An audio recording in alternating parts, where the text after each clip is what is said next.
Présentation des heureux du jour aux garants du patrimoine culturel africain. Signature et remise des lettres de mission aux nouveaux ambassadeurs de l'Organisation des rois et reines d'Afrique. Telles ont été les étapes marquantes de cette cérémonie qui autorise désormais Gildas Wessou et Sana Yossi à valoriser toute la richesse de la culture africaine en Finlande. Vraiment, je suis très content.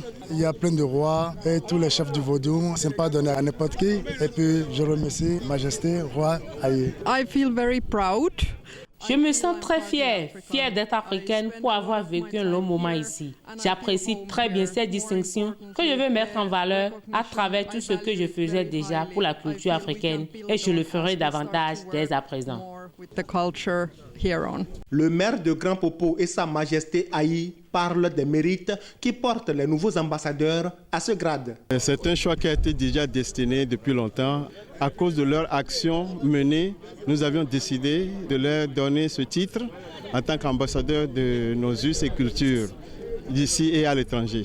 Un fils qui se donne à la culture et qui n'a jamais cessé d'œuvrer à retrouver ses frères ensemble et à travailler pour le développement et pour la culture de notre commune.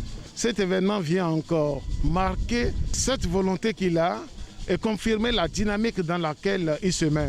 Avec la résonance africaine de leur nouvelle identité culturelle, Wessou Sonagnon et Senam Adjo posent déjà la première pierre pour la construction d'une maison de la culture à Grand Popo. On veut construire une école, une maison de culture ici à Agbekon. L'idée pour moi, je vis en Finlande, l'idée pour moi, on doit valoriser notre culture, faire des choses culturelles. Ça peut être danse, ça peut être vaudou, ça peut être art, ça peut être théâtre, ça peut être n'importe quoi, mais je veux plus valoriser chez moi aussi.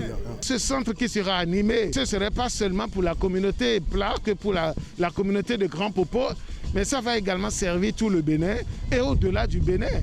Parce que nous voulons, à l'horizon 2030, que Grand Popo soit la porte de la destination touristique. Et c'est une opportunité pour nous que nous devons saisir pour réellement répondre de notre vision et de faire de nos objectifs une réalité dans un avenir très proche. Puisque cette cérémonie était aussi culturelle que cultuelle, elle s'était achevée par des pas de danse sur le rythme Agbaja à la plage de Grand Popo.